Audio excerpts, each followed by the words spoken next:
What price would you pay for ultimate freedom? Would you work on a pot farm in the mountains of California, take LSD for days on end? And if your boss took everything from you, would that justify murder? In 2016, reporter Sam Anderson discovered one of his high school classmates had been arrested for murder. Sam's friends all said that Zach Wooster could have never killed anyone. So what happened? To find out, Sam headed to the legendary mountains of the Emerald Triangle, where he discovered Zach had joined a group of misfits drawn into the orbit of a pot grower obsessed with psychedelic drugs. In a search for an off-the-grid paradise, they instead found themselves in Lord of the Flies, when desperation, greed, and a seemingly never-ending acid trip created a perfect storm of paranoia, all ending in a moment of unspeakable violence. From Truth Media and Sony Music Entertainment, discover the brutal truth in the new season of Crooked City, The Emerald Triangle. Available now.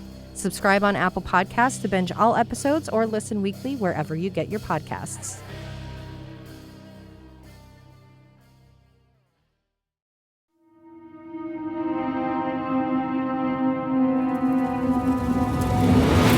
This is Murder in the Rain, where each week Emily Rowney, Alisha Holland, and Josh McCullough tell true crime stories of the Pacific Northwest. Murder in the Rain contains graphic content. Listener discretion is advised.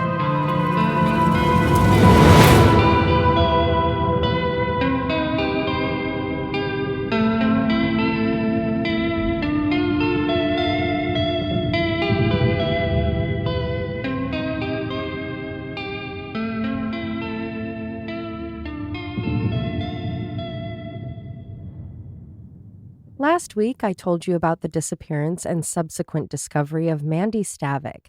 She had been abducted while on a jog in Acme, Washington, an activity she did regularly when she lived there with her mom and siblings, so it wasn't strange for her to do so when she was home from college for the Thanksgiving holiday break.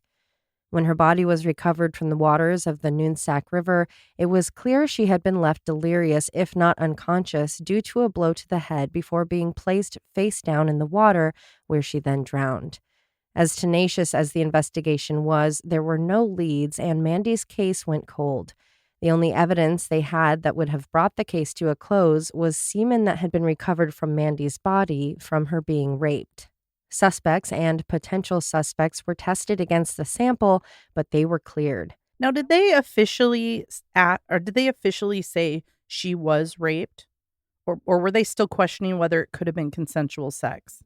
I cannot speak for what they were thinking at the time, but charges do come that involve rape. Okay, because I know you mentioned in last week's episode that they weren't sure exactly that they had a time frame of when it happened. They don't know if she had snuck out. I think it's more that the time frame was so ridiculous that it had to have been that. So the time frame was only the 12 hours, and she had her friends staying with her. They had the aunt in town. She had her siblings and who knows what else, family members and friends for the holiday. And so to have snuck out of the house and then get back in time for everyone to be up and having breakfast, that seemed pretty silly to everyone that knew her. That just was not something she would have done.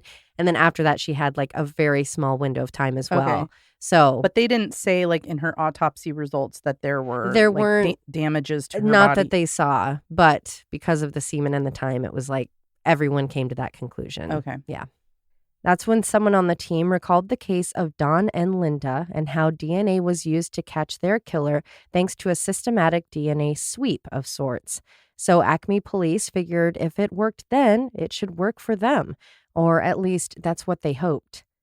For their best chance at catching the killer, police went back nearly 20 years to create a list of potential sample providers. It would include men who, like Colin Pitchfork's DNA, had a specific blood type and within a certain age range, and also checking those who may have been spending time with her shortly before her death. That left Acme police with hundreds of possibilities. The daunting procedure of going door to each man who fit the criteria to ask for a cheek swab to use to either clear or convict them of murder began. Without hesitation, each man they requested a swab from complied. For some, even though police didn't say directly, they knew it had to be related to the Mandy Stavik murder. The broken heart her death had left Acme with had never really healed. It took a lot of work and time to process so many samples. At one point, a batch of 31 swabs were sent in. Hearing that none of them matched was disheartening, of course, but the collection continued. Through all of this, Mary tried to hold on to hope, even though it took all of her strength to keep it in her grasp. Her heart dreamed the killer would be found. Her head said all of that police work was a waste of time, and even if it did work out, it wasn't like the capture of the perpetrator would bring her daughter back. As time went on, so did the collecting, and eventually over 80 samples were tested. Detective Bowie didn't rest his arms on the DNA report only, though. He continued to look at the old case files and the lists of people interviewed from when the crime took place. That's when a tip came in that changed everything. It was in 2013 when two moms, Heather and Marilee, were hanging out at the Birch Bay Waterslide Park with their kids. As they basked in the sunshine, keeping an eye on their kiddos, Mandy's case came up. It had been 23 years since the murder, but neither had forgotten her, nor had they ever told anyone their feelings about the case, which was that they each felt they knew who had done it. Small town, everyone knows. You and me hanging out somewhere. Of course. Actually, did we just solve this case? As they started to talk, they were shocked to find that they felt it was the same person. Ooh. A man who had been a total creep to them on separate occasions. A man who just gave them the vibe that he was the type of guy who could have done such a thing. The man they were convinced had killed Mandy was Tim. They had all gone to the same high school, but were in different years. In general, they didn't like how he looked at them. Then Mom Heather said that when she was about 15 years old and Tim was about 20-something, she was at a softball game with some friends. This was just a few months before Mandy's abduction and murder. After the game, they went to the nearby Dairy Queen for a frozen treat. As they left the field to go get ice cream, Tim hopped into the car, making for an overcrowded back seat. Ugh. The whole ride, he kept talking to Heather about her beautiful eyes before he took a pen and rubbed it up and down her exposed leg. Ew. Very ew. A pen? Yeah, like a writing pen. What a weirdo. Yeah. Marilee couldn't believe that they had both had gross experiences with the same guy.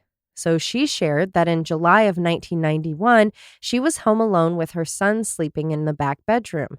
Tim came knocking on her door, asking to use the telephone as he had been out hunting all day and needed to call his wife. She didn't love the idea, but was too generous to tell him to buzz off, so she let him come in and use the phone. Instead of staying in the entryway, he helped himself to her bedroom. Picking up the phone, he smashed some numbers, and after he dialed, she could hear the loud message of, "We're sorry, the number you have dialed is not in service at this time." Marilee's heart was racing. She knew something was wrong with the whole situation. After calling no one, Tim turned to her and said he had driven by her home on multiple occasions, claimed to be in love with her, and asked that they make love right there on her bed. What Disgusting. a delusional situation. Yeah. And that would be so scary. Now he's in your, not just at your house, but like You let deep him in inside your house. You're thinking, how can I get him out? What can Uh-huh. I do? Every scenario. Mm-hmm. God. She told him to leave and threatened to call the cops if he didn't do so, so he left.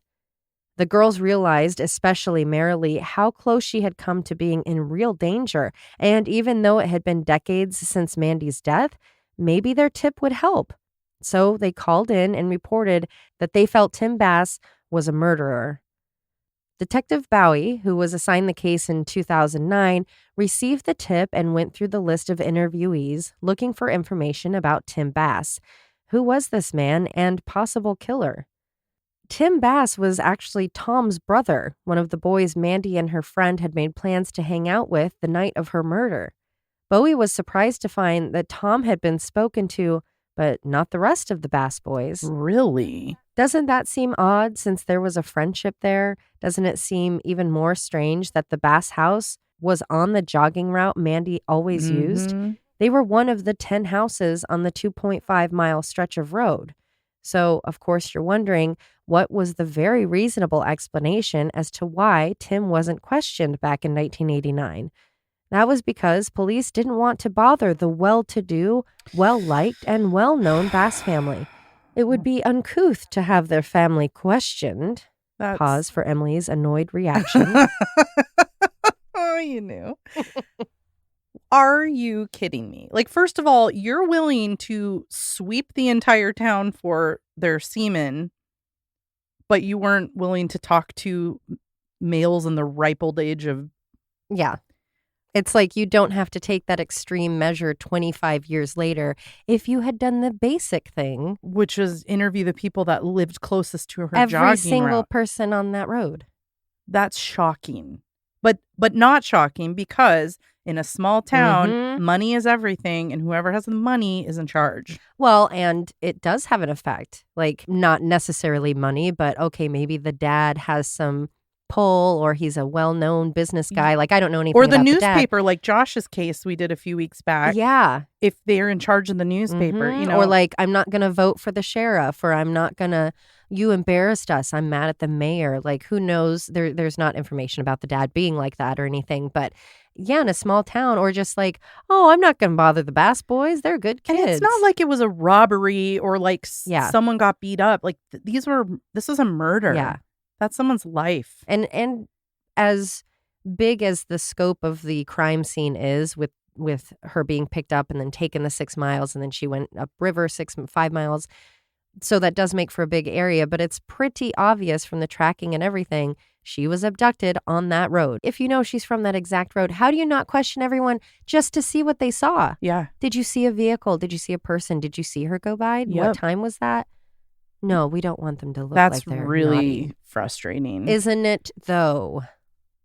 Realizing the mistake his predecessors had made, Detective Bowie moved Tim Bass from lower on the to-be-tested list to the top. He then located Tim and went to his home. His wife of 23 years, Gina, answered the door. Officers asked to speak with Tim, and Gina's gut told her right away that she thought the questions would be related to Mandy. Oh, snap. Once Tim got to the door, they asked if he could provide a sample to have his name cleared. When police informed him that they were there for a sample as it related to the Mandy Stavik case, Tim was lost in thought for a moment. Both officers present noticed how odd it was that when Tim heard that, he kind of just stared up to the ceiling, rolling his eyes around as though he was just trying to remember who it was they were talking about. Oh, right. Eventually, it came back to him. He did remember Mandy. Not as the girl that grew up in his small community with him, not as his brother's friend, not even as the most famous unsolved murder in the area. He went full Buffalo Bill. Oh, wait, she's a great big fat girl. And he said, oh, that was the girl found in the river. So just totally played dumb. What an like, idiot. Oh, she was in the river, right? Like, that's going to make you look like less of a suspect. Yeah. Instead of way more, to be like, you mean the friend? You mean the girl you knew? That was probably at your house several occasions. Yeah. Wow. As they continued to speak with Tom about Mandy, he claimed he didn't really know her and hadn't even known where she was living at the time of her murder. And with that, he refused to provide a sample unless the officers returned with a warrant. Sure, not cooperating with police to clear your name as a suspect sounds like something a suspect would do. Unfortunately, his behavior wasn't enough of a cause to get the warrant. When Gina was confused about why he wouldn't give a sample, he claimed he was worried about being framed. He didn't trust the cops, and he said that since Mandy's murder, he had a fear of police showing up to pin her death on him. Now listen, I kind of get it. I would tell people in my circle, do not give your sample without a warrant. Like, I would say the same thing. So that isn't a red flag to me, but, you know, the other stuff is. Yeah, and kind of setting up, not necessarily like an alibi, but setting up, oh, this is exactly what I knew would happen, that they would pin it on me. Well, yeah. It, makes you wonder why he would be feeling that way. Because he did it, obviously. Oh, or did he? Oh.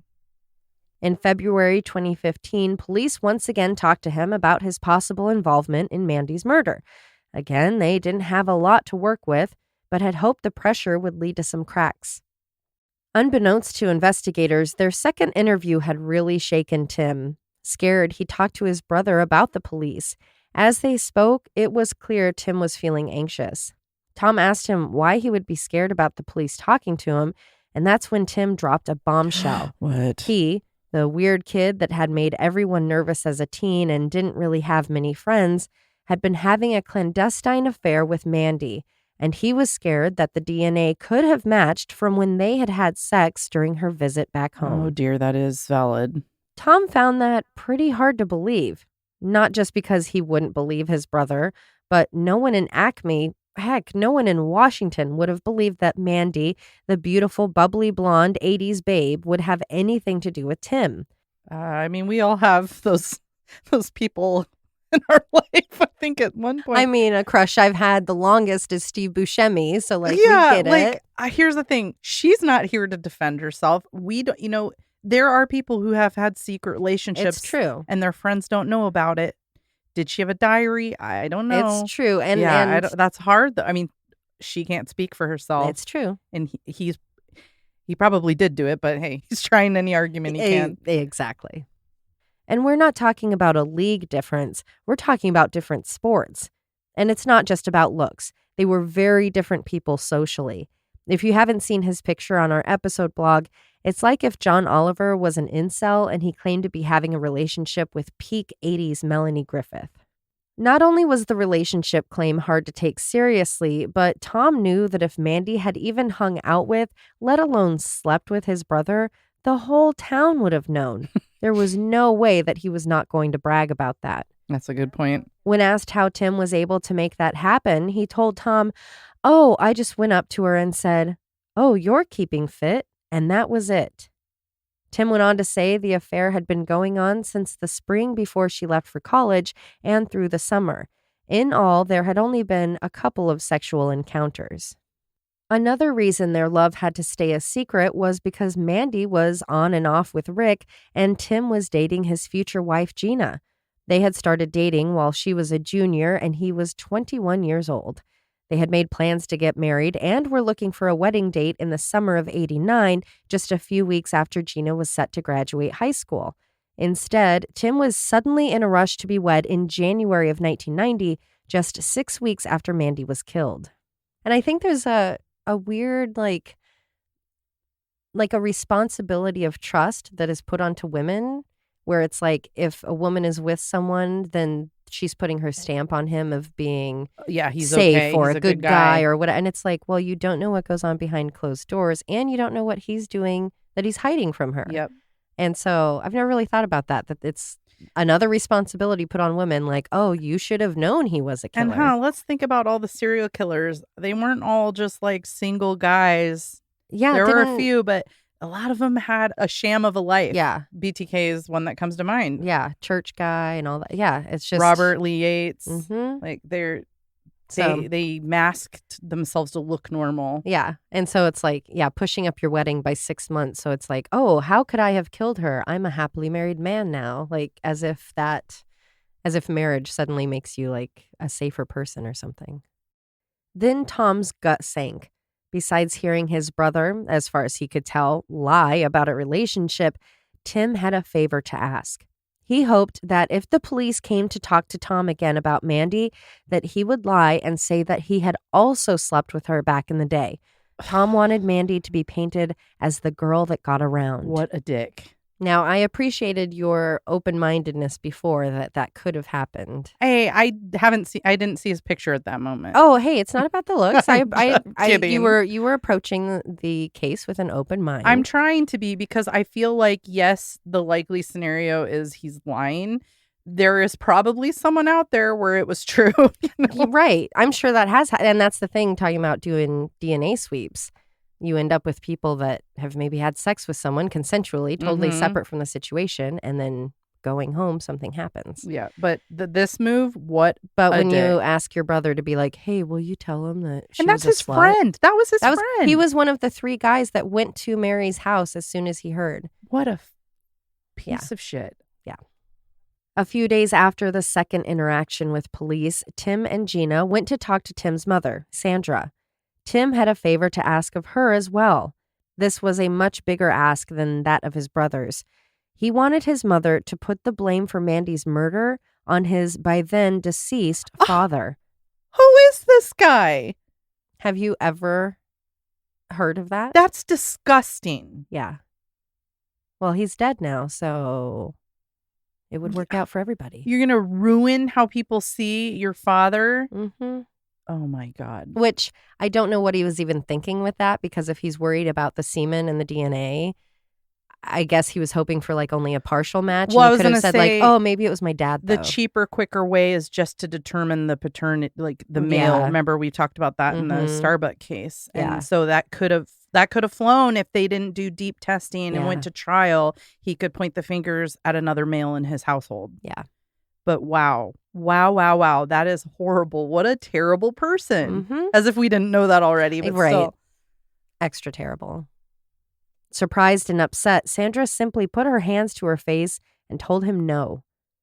Looking more into Tim's life, officers found out about his marriage, that he and Gina had 3 kids, and they lived, not in Acme, but in the same general area. He had a job as a delivery driver for Fran's Bakery. Hello, another bakery employee like Colin Pitchfork in the story from part 1, like Robert Hansen in Alaska?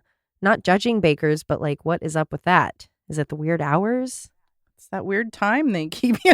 Yeah, it's the weird hours. There you I'm not going to judge all bakers by that, but that is pretty crazy. It's definitely not all bakers, but I think it is that you have to be like vigorously at work at like 3 a.m.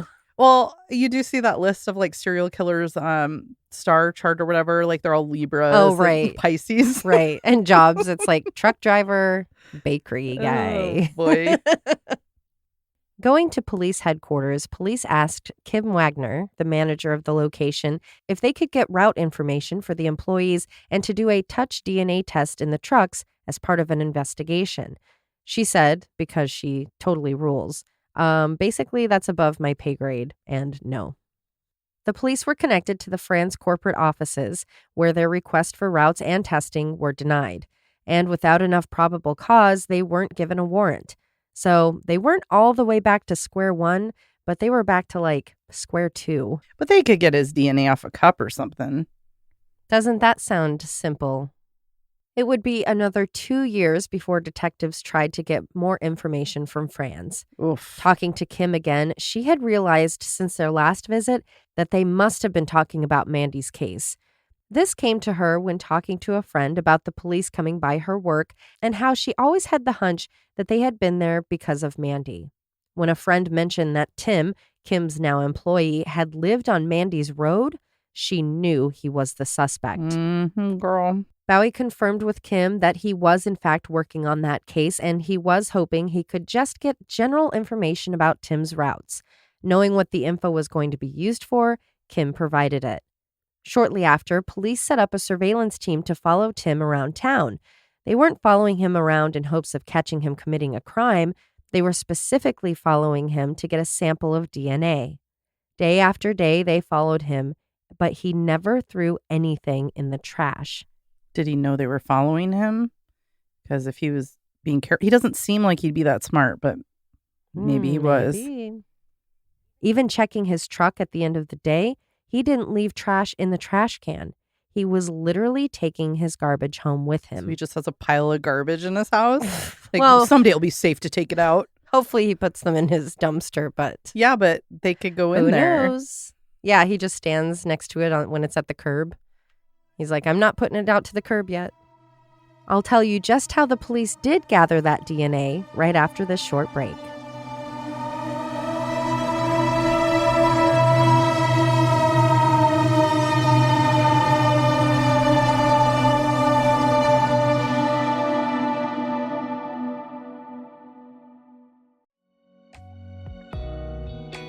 Million women are impacted by weakened or thinning hair. Going through it can feel lonely and frustrating. I didn't expect it to happen to me, but I am one of those women. Over the past few years, my hair has thinned dramatically. It's made me feel sad and overwhelmed. I've always been known for having thick hair, and it almost felt like part of my identity was gone with the hair I lost. I've masked it with always trying to have my hair look nice, but it's gotten to the point where I want to find something to improve it. So I've decided to try Nutrafol. Nutrafol supports healthy hair growth from within by targeting the 5 root causes of thinning: stress, hormones, environment, nutrition, and metabolism. It's also the #1 dermatologist recommended hair growth supplement, clinically shown to improve your hair growth, thickness, and visible scalp coverage. Nutrafol has 3 unique formulas to support women throughout all stages of life, including postpartum and menopause. Each formula is physician formulated using natural, drug-free, medical-grade ingredients in consistently effective dosages so you get the most reliable results. In fact, in a clinical study, 86% of women reported improved hair growth after 6 months. 86%, I'll take those odds. Over 3,000 top doctors and stylists recommend Nutrafol as an effective and high-quality solution for healthier hair. Now that all sounds great, but I of course asked a few people I know about the products they've tried, and I was happy to hear that some of them swear by Nutrafol. I just started taking Nutrafol Women a few days ago, and don't worry, I'll share an update with you soon on how it's going. You can grow thicker, healthier hair and support our show by going to Nutrafol.com and entering the promo code Murder in the Rain to save $15 off your first month subscription. This is their best offer anywhere, and it's only available to U.S. customers for a limited time. Plus, you can get free shipping on every order. Get $15 off at Nutrafol.com, spelled Nutrafol.com, and use promo code Murder in the Rain.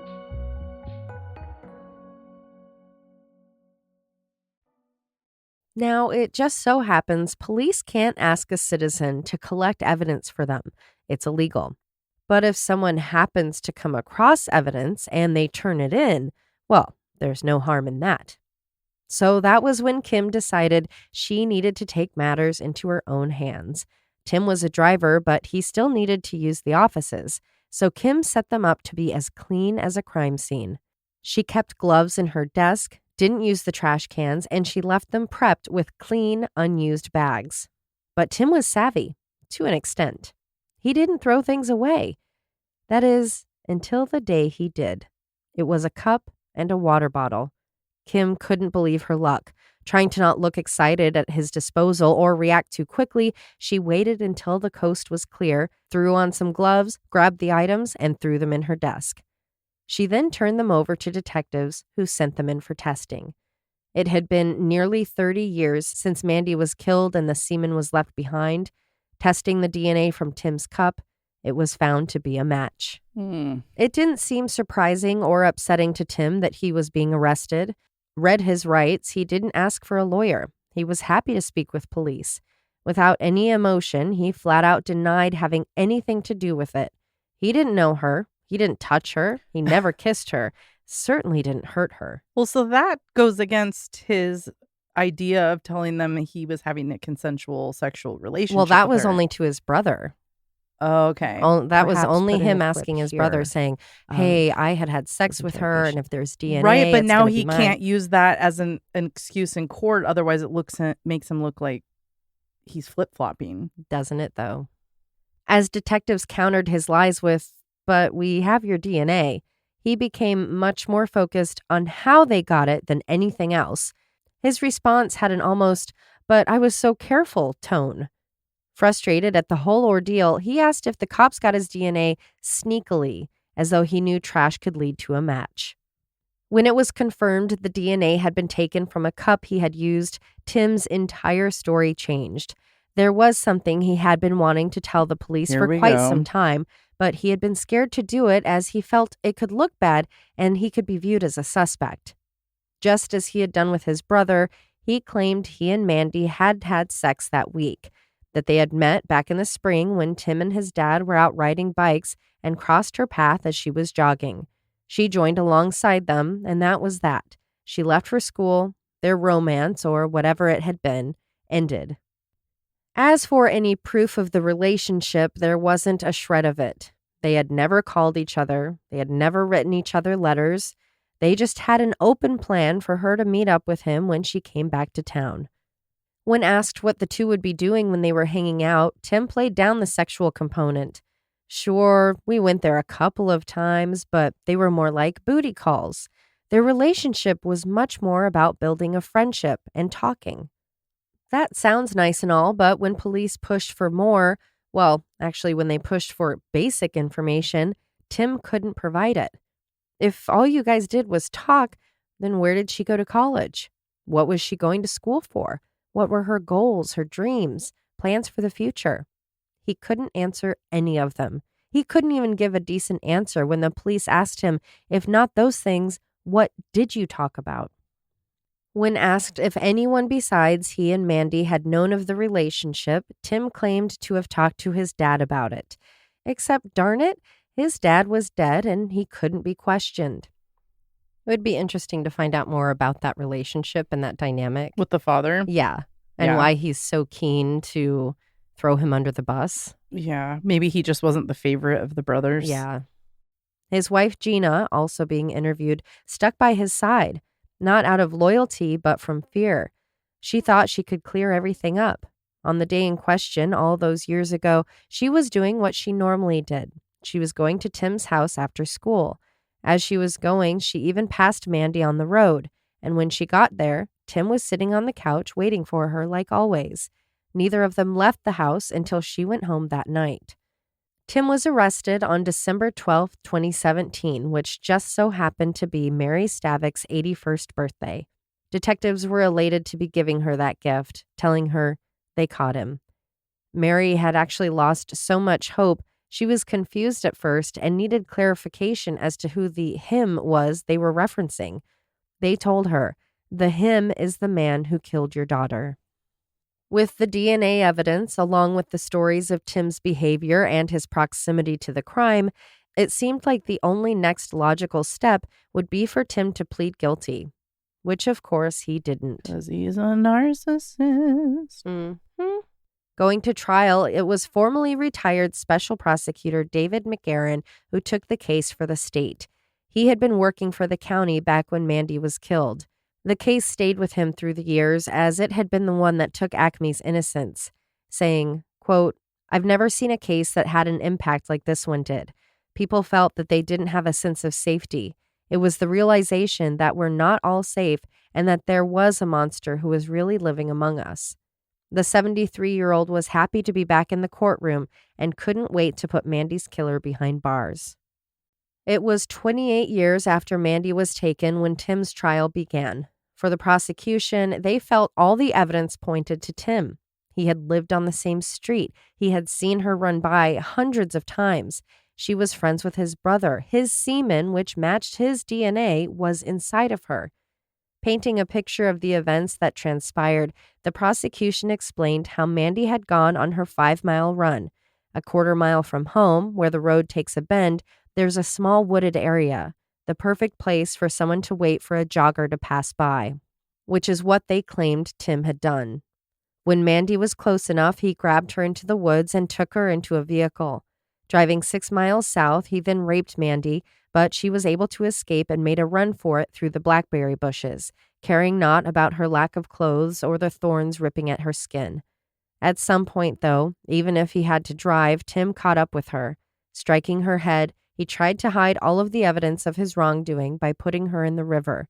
He hadn't counted on her body getting stuck in the debris. He was sexually motivated and was known as being a creep. There was no way it wasn't him. That's when the state got to hear the defense's story, which was DNA doesn't equal murder. Semen doesn't equal murder. In fact, all it did was prove that Tim and Mandy had had a relationship.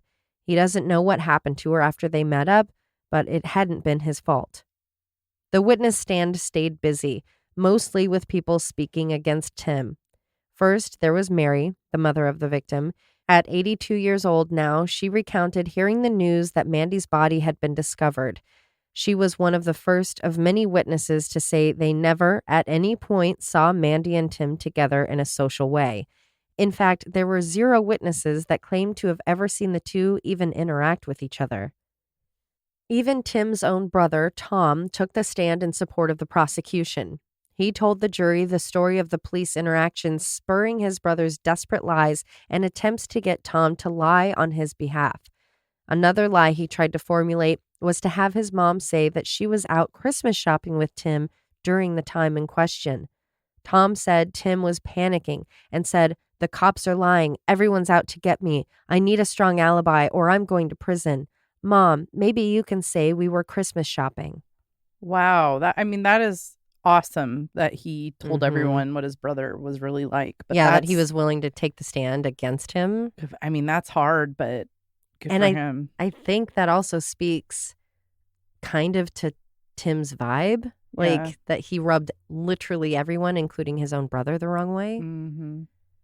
But also, if you're going to bring my dead father into it. Yeah, what a jerk. Like, he thought they'd be like, yeah, that sounds good. Let's Yeah, do it. yeah. Keep the family together. Yeah, exactly. As for his bizarre behavior and personality, Tim had been a loner as a kid, but became socially isolated as a teenager. It was a while before Mandy's murder that Tim had been dumped by a girlfriend. Holding the gun he had stashed in his room, he threatened to take his own life. At one point, he did pull the trigger, but it was just to let a shot out into the air. After that incident, Tom claimed his brother was different. The heartache had left him with a hatred and disgust towards women. He viewed them as lesser. Someone who could attest to this firsthand was Tim's now ex-wife, Gina. She had filed for divorce as soon as he was arrested. Sharing how the former couple had met, it was back when she worked at her grandpa's market and Tim came in for a hunting license. Without hesitation, he asked her out. She never knew why the marriage plan of waiting until summer was vetoed for a winter wedding while she was still in school, but now it was looking like it may have just been to make him look good or as a reason to get out of town. Gina confessed to having given a false alibi at the start of the investigation. In fact, on the Friday she said that she had been with Tim, she had actually never left her own house and hadn't seen him at all that day. She had no way to account for his whereabouts. She said she had made it all up not to protect Tim, but herself. He said that if she didn't lie, he would be taken to prison and she would be left with 3 kids and no income. It wasn't long into their marriage that the abuse started. Tim used coercive control in every aspect of Gina's life. He dictated who she could see, talk to. He was physically abusive, shoving her and threatening to do harm. He wouldn't call her Gina or even wife. She was called woman or poor bitch. Gross. At her wit's end in 2010, she filed an order of protection against him for herself and their 3 children. In it, she claimed she didn't feel safe around him. Besides the abuse, he would spend his free time watching shows like Cold Case Files or murder-themed films and spend the time talking shit about the killers. He gregariously declared he would never make those mistakes, bragging that he could easily commit murder and never be caught. What a dick. And yes, I do think he was aware they were trying to get his DNA. That makes sense. Mm-hmm. Yeah, he was like obsessively watching the show. It was like all he watched. So by then he was probably aware that not only they could get DNA from that, but that they were doing matches like that. Soon after filing the order, Gina revoked it. His threats had changed and he promised to take her to court and take the kids away from her, something that she just couldn't risk. She told the jury about how Tim asked his own mother to lie, how he would have been fine with his father also taking the blame. When Mandy was killed, 19-year-old Kim Wagner had begun her job of delivering Fran's bread around Acme, long before she would become the headquarters manager. So the murder shook her at the time and stayed with her through the years. When she met Tim at the bakery, she was put off by him from the start. She found him to be arrogant and insecure. He was what she dubbed a weirdo who never threw anything away and didn't even leave his uniform to be laundered like everyone else did. Kim had also been on the receiving end of Tim's sexism, and he would dish it out to her, only referring to her as woman. On the occasions he would come into the office, Kim never knew what version of Tim she would be getting. Would he be happy and talkative? Would he be moody and aggressive? He had her on eggshells. He had her so nervous she was frightened after aiding the police in obtaining the DNA sample, scared that he might retaliate or hire someone to do so. Luckily, that never happened. As for the DNA, that was a 1 in 11 quadrillion match. Quadrillion has 15 zeros, just to give you an idea of how much of a match it was. But that didn't faze the defense. Yes, they agreed. His DNA matched that which had been recovered from her body. And yes, his semen was inside of her. But that was because they had had sex. The prosecution was trying to pin a murder based off of a sexual assault. There was no proof the sex wasn't consensual. Every other person that had been called in on the tip line for being a strange dude had been ignored. They could have been the killer, but because their DNA didn't match, it was ignored. It was very possible this young girl, home from college, snuck out to have a secret hookup. It happens all the time. To which the prosecution simply asked the jury, do you really believe this girl snuck out of her window in the middle of the night to go meet up with this guy to have a sexual relationship and she never mentioned it to another soul? Like, how dare you even consider that argument? Yeah. I mean, I know it's his life or whatever, but they have to do their job. I think it's clever. I mean, you even said, you were like, okay, that could have happened. Sure, but and I still believe in Occam's razor. Right. Like, and she's dead. His semen is on her body. And when you have the entire family and friends and everyone who's ever known her being like, no, she didn't sneak out. Yes, she would have told me if she was having a secret relationship. Somebody would have known or witnessed it. Yeah. And there's nobody that could offer and that. Your college age, you're going to be that good at being like super secret keeper instead of like, always know. I can't wait to go home. Guess what? I have like a hookup waiting. Like somebody would know. That's most people. So it does suck because then it's like. But that's so unfair to her. Like, exactly. She can't argue that. You're not fighting just to get the killer behind bars, but now you have to fight to like protect or put back together her reputation. Yeah, it's fine. And I know that happens constantly because it's an easy target is, oh, well, it's the victim's fault. But yeah, to then turn it and be like, oh, no, she snuck out and got around. And it's like so sick. Screw you. This guy sucks. Detectives also countered the argument made by the defense, saying that even after Tim was being looked at, all evidence was re-examined to be sure it pointed to him. They even sent in 36 more samples to be tested. None were a match, only Tim's. When experts were brought in, the one for the defense claimed the semen could have been there for up to 2 weeks, which, yes, semen can stay in the body for up to that amount of time, even living for up to 5 days, but the prosecution's expert had a differing opinion. It looked as though the semen had only been there within the last 12 hours, at most. This went back to the early point that this young woman, who was not known for sneaking out, would have been surrounded by friends and family when she left the house around 3 to 5 a.m. to go meet up with Tim, have sex with him, and be back for breakfast. In closing, defense reminded the jury that they weren't there to charge him for having sex with Mandy. And he isn't a murderer just because he didn't cooperate. He had just seen a lot of TV and was scared of exactly what was happening. He, an innocent man, was being framed for Mandy's murder. The trial came to a close and the decision was left to the jury. In deliberations, there was some reasonable doubt at the start, but it only took a day for them to come to a decision. In front of a packed courtroom, 29 years and 6 months to the day that Mandy was killed, Tim Bass was found guilty of first-degree murder, kidnapping, and rape. For those crimes, he was given 320 months, which equals 26 and a half years.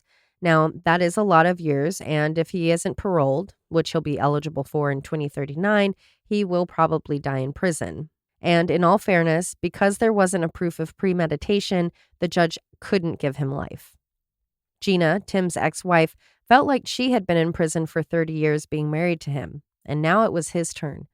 Mary and all of Mandy's family spent 30 years wishing for justice, while a town was fearful a murderer was in their midst. They all had 30 years, and he gets 26? You and I talked about this a little at the live show, how my new opinion is that a case like this, you're on the run or you are living your life for 29 and a half years, that's like your base sentence. But where do you draw the line? Like, if I'm on the run for 5 years, 5 isn't enough. Well, no, it's the sentence plus that. Oh, got it. So he gets the 26 years plus 29 and a half years. Yeah. For the pain and suffering of the family. I don't disagree with you. Something came up in my mind that I have to say. If they were, in fact, having a consensual sexual relationship and they were so sneaky that nobody knew about it, why the fuck wouldn't she use a condom? Give me a break. Yeah, Like, that's a good point. Yeah, that if it's that secretive. if it's that secretive, you wouldn't take any chances. And it was the 80s. Like everyone was talking about condoms at the time. Yeah. So that's a good point. I hate this guy. He sucks. He sucks so bad. And just wait till you hear. Like no redeeming qualities whatsoever. No. And the fact that he would blame his father. Yeah. I mean, he sounds like a true through and through narcissist. Like meets the girl at her grandpa's general store and just asks her out. Yeah. Almost like he could tell right away. Maybe there was something about her that he was like, oh, I can get my claws into her. Oh yeah. And we can get married in 6 months and she can be like my human My shield. alibi. Yeah. Yeah. Just, ugh. Yeah. At sentencing, Sandra, Tim's mother, spoke about his innocence. When it was time for him to make a statement to the court, Tim sobbed through his remorseful apology. Mhm. Psych! He began his statement by claiming his innocence yet again, and, well, have a listen for yourself. No. I would first like to say that I'm 100% innocent of this crime. Furthermore, I don't believe I received a fair trial. In saying that, though, the better man in me says I should say very little today. I give this day to the Stavik family. Sir, I would like to address one thing. I love my father. He was my best friend. We did everything together. He died in an accident on February 17, 2002, and I have not been the same since. I gave his eulogy, I wrote his obituary. In my garage, I made a kind of memorial to him. For my ex-wife, under oath, to get on that stand and say, I tried to blame this on him. That is hard to take.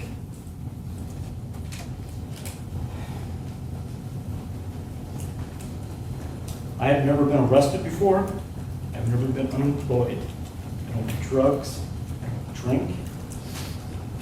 I've been married I was married for almost 30 years. I raised 3 great children, 2 of them on the autism spectrum.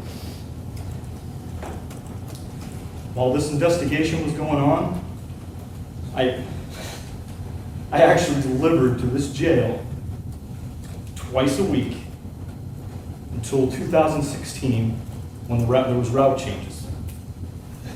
I think that says a lot right there. They're saying that I was in fear, scared, and delivered to this jail. I've tried to be respectful and kind in my year and a half that I've been here. It is very hard to do when you're being accused of something like this. I will continue to be this way. This is just the way I am. I wish no ill will towards anyone here, not even today. But I am having a hard time with this.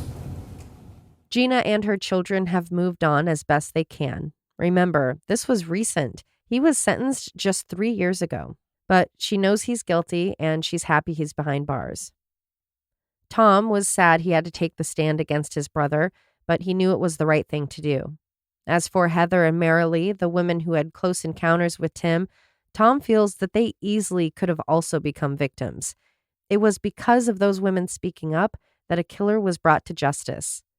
Kim was happy to help with the investigation. As a mother, she says she did what she did in case she was ever in a situation like Mary. She would want people who could help to do so. She attributes Acme's never-ending love for Mandy as part of the reason Tim was finally caught.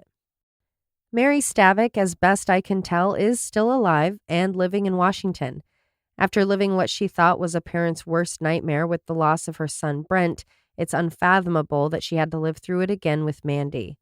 When complimented on her strength, she finds it hard to believe. It's hard to feel strong when you've been ripped to pieces. She feels a sense of closure with Tim being caught. A part of her thought the case would never be closed. In 1990, some of Mandy's friends wrote a song, Mandy's Song, and sold cassettes to raise money for a scholarship created in Mandy's name at Mount Baker High. The endowment is awarded to students who mirror Mandy's love of school and activities. Besides participating in a music program, the criteria for recipients also includes their involvement in ASB, their community, their grades, That's sweet. work experience, and participation in athletics. You can find the scholarship and even donate if you'd like by visiting Mount Baker Scholarship, that's MT Baker Scholarship.org, or you can Google Mandy Stavik Scholarship. Well, I'm glad that one was solved. But Yes. what a roller coaster for me. First Ooh. off, so frustrating that the cops didn't interview him. But I am glad that the later cops were like, we got to revamp all of this and we Yep. got to take it seriously. This we got to is do a a DNA sweep. Perfect example of what having fresh eyes in the case can do, Yeah. especially when they're doing their job correctly. And they're not swayed by, we don't want to make the family look bad. Honestly, I think in murder cases, maybe having outside law enforcement run the case is ideal. Yeah.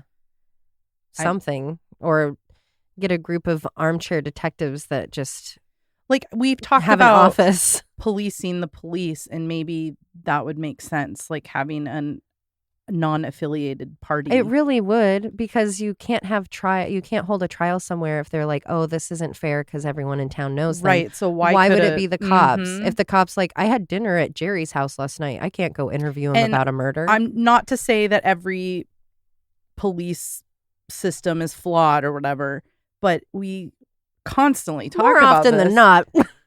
I'm just gonna say, like, there can be good people working for a corrupt system. Yeah. And you put the wrong person in charge and this happens, you Yeah. know? And it would be really cool to see. I mean, this is a really tiny town, and this was their biggest murder case. So you can see why they have the resources for that. And bigger towns and bigger cities don't. Mhm. But you wish that, that energy, that same like tenacity could be put to all of those cases, every, cold case. Yeah. And I think this is a perfect example, and we talk about it all the time, of calling in those tips. Oh, yeah. This was more than 20 years later, and they happen to be like, yeah, he was a weirdo. Yeah, I didn't like it, and he did this thing. And it got it, it was a combination of having the DNA and having all the information and all of that, and then them calling, they're like, okay, let's really look at this guy. Yeah. I don't know And even how the- long it would have taken to close it otherwise. Well, and those women chatting about it and going, oh, should we call it in? Had they not done that, they probably never would have. But like having each other to be like, yeah, that's a little weird. Maybe they would care. Yeah. So the smallest things. Yeah. This also ties really well into talking about our live show that we just had, Yes. because we both presented cases that there's some similar things. Mine was a 30-year-old case. DNA finally solved it. Yeah. Which was fascinating, by the way. I could read about that shit forever. I tell you what, I love that stuff. But And that was our live show at the Pacific Northwest True Crime Festival. and you guys, it was so fun, and it's gonna be a smash hit. I feel, yeah. guarantee it's gonna be an annual thing. Yeah. And we hope that we can get our listeners to, from all over the place to come in next year. Yeah, it's only going to get bigger and better, I think. It was so great to meet other shows like Ghosts and Hoes and True Crime BS and Bloodbath Podcast. And who else was there? A True Crime Cat Lawyer. Oh, and she's great. I don't know if I've listened to several of her episodes. Love her voice. Love her oh my gosh, she had style. such a good voice. Such a good voice. So we had a blast, and when we say get bigger and better, I mean, it was good. It was was really so good. It was well organized. I had very low expectations because I've gone to things before where I'm like, oh, this is an expo. How cool. And you walk in and it's like one little back room of a little this was building. very this was organized. like legit and so well put together. So we do want to say a huge thank you and congratulations and great work and every other compliment you could give to the organizers of the Pacific Northwest True Crime Fest. So be sure to follow them on social media and stuff so that you find out about the next one. Oh, yeah. And we also want to thank everyone that came to our table We and our had live the show. best. First of all, listeners who were able to come You guys are awesome. But we have new people too that we met. Yeah. Like everyone is so Oh my gosh, friendly. like there was the gal who literally came up and was like, I've never heard of you guys. And we're like, oh, we're Pacific Northwest. Da, da, da, da, da. And she's like, okay, I'll buy your most I expensive know. shirt. And She was the best. we were like, wait. And I was like, well, what if you hate us? And then it became this whole joke of like, you're going to have to mail back the shirt. Oh, wait, she needs to let us know how that went. Oh, Like, yeah. And I'm Instagram us so or- bad with names. So if that was you, please email us or Instagram But the us. shirt is cute. So, and Yeah. I'm wearing it right now. Oh my gosh, I couldn't believe how many people bought shirts. We had everyone playing bingo. That was so It fun. was so fun. And like Josh said, he missed out on so many butt pinches, which was so. I mean, I honestly totally forgot about that being in the ad. Those of you that didn't fast forward our Pacific Northwest True Crime Fest ad, at the end of it, Josh mentions how if you pinch this bum, you'll get a yogurt.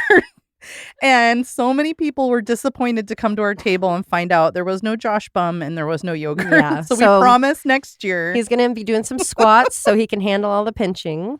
I was telling Alisha that I'm going to make a mold of my butt that people can that buy. people can pinch. Oh, I mean, I guess I'll sell them the schematic or whatever to We could 3D just print get my butt at home. No, we'll just get one of those at-home kits, and Oh, we'll make them yeah. real expensive. You have to sign it. I'm sure somebody would buy I could one. plaster a parasite. I could put do like a little key hook coming out of the butt crack or the hole. And then we met our favorite little new fans, our two Yes. little preteens, teens. that Melissa and her daughters, or I think her daughter and a friend's daughter. I think. Yeah, But those yeah. girls, They were fun. yeah. They got into our bingo. So our bingo game, it was Alisha and I put our minds together and came up with a fun way to engage. Well, we weren't sure how it was going to play out, but basically we had a card.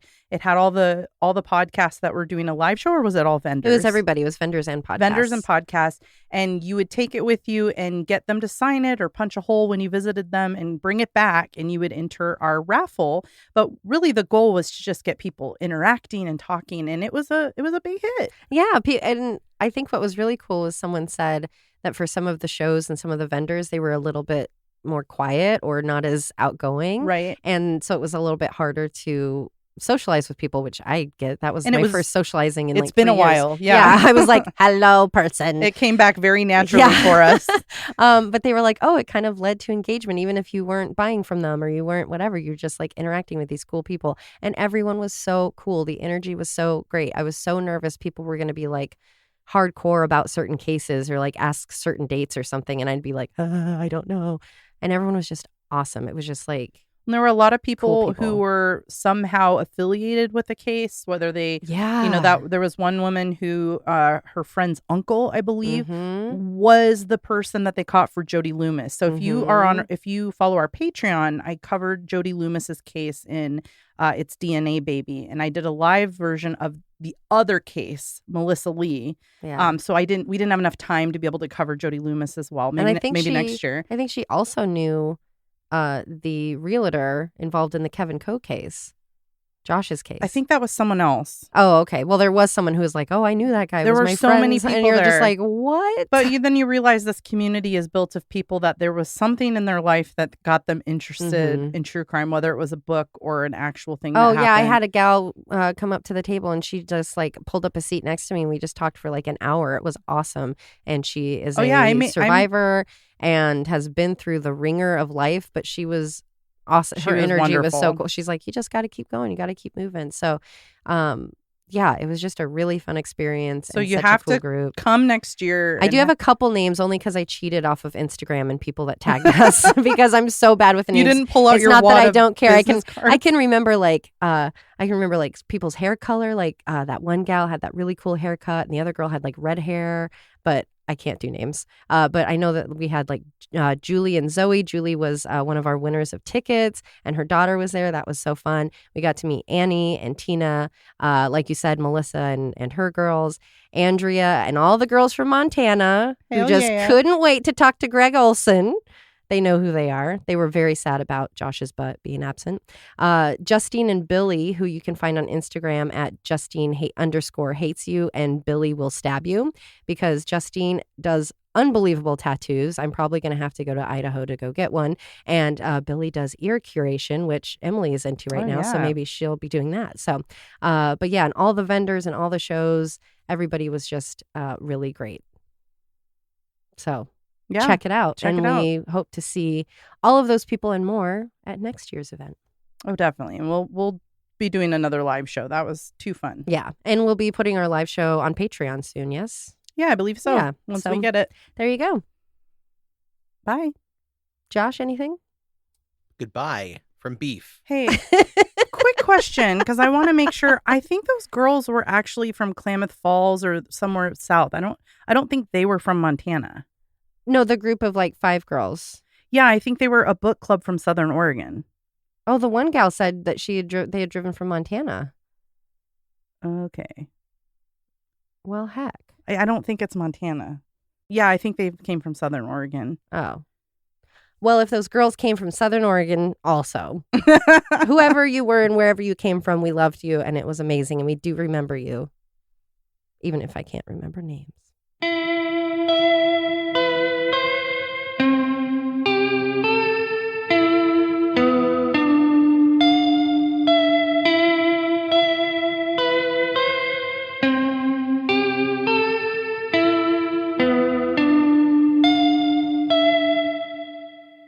Door to each man who fit the criteria to ask for a cheap swab. I think I'm done for today. I like to call men sample providers as well. Calling no one, I did have a VP a VP of sales at one of my companies tell me I was looking, quote, fit, and it was because we had just had the sexual harassment training and he thought that's as nice as he could get without getting in trouble. That was a good one. And where you're like, oh, actually, what you do is just like not comment on my body. No, I didn't mind at all. I thought it was great. Yeah, you're like, actually, I am keeping fit. Thank He you. also told, because I had this like kind of chartreuse shirt I like to wear sometimes. He told me I looked like a key lime pie. Oh, Delicious. Oh, He was like, he might need to go back to that training. while yes, most people I would be like mortified if they talked. There's something about him I just didn't bother him. Yeah, obviously, there's different relationships. He was within much work, older and like kind of southern, and yeah. He was like, I don't know how to tell her. She looks as sweet as a magnolia tree in the sunshine of a hot, dewy summer day. God, it was so funny. He's like, you're looking, pause, fit. That's okay to say, right? We did have a healthy soup. What was your healthy soup? vegetable-rich soup. I made Yum. a roasted delicious. squash soup. And then I asked my Santa Claus for an immersive blender for Christmas. Oh yeah, I want one of those too. But that'll have to wait till after I get home from the symphony. He probably could if you wanted him to. Fart? Yeah. No, I thought it was you, Alisha. I thought that was You gonna thought be- I farted that casually? I wouldn't and shouldn't and won't fart at My this time. God. You think I would make that kind of fart Can't and just trust a fart. casually? Well, I thought maybe you thought I couldn't hear it or My something because God. it was like. Yeah, because I don't think, I mean, besides sleeping or whatever, I don't think Emily's heard me fart. No, I can't remember. I did slip and accidentally fart in front of Jamie at your house, at your old apartment years ago. It was a little morning one. I was like, oh, I can control this. And it went a little poot. And she was, Jamie and her loved face it. dropped and she was like, oh my God, 20 years and I finally get to hear you fart. You haven't heard her fart? Well, Oh, you know, sleep farts Just sleep and fart. bathroom Yeah, farts, little you like know. no, I've never heard a bathroom fart. My God. Ever. Wow. No. Wow. Well, I mean, I turn up the TV, I put Yeah, it, we're I'll plug polite my about it. ears. I or- think my neighbors hear my bathroom fart. yeah. We have very thin doors. They're like made out of wafer material, cookie wafers. Oh, shit. Sorry. He had a job as a delivery driver for Fran's. He had a job as a delivery driver for Fran's Bakery. Damn, I can't keep my tongue moist. And how well, we have your DNA. Damn, this tongue.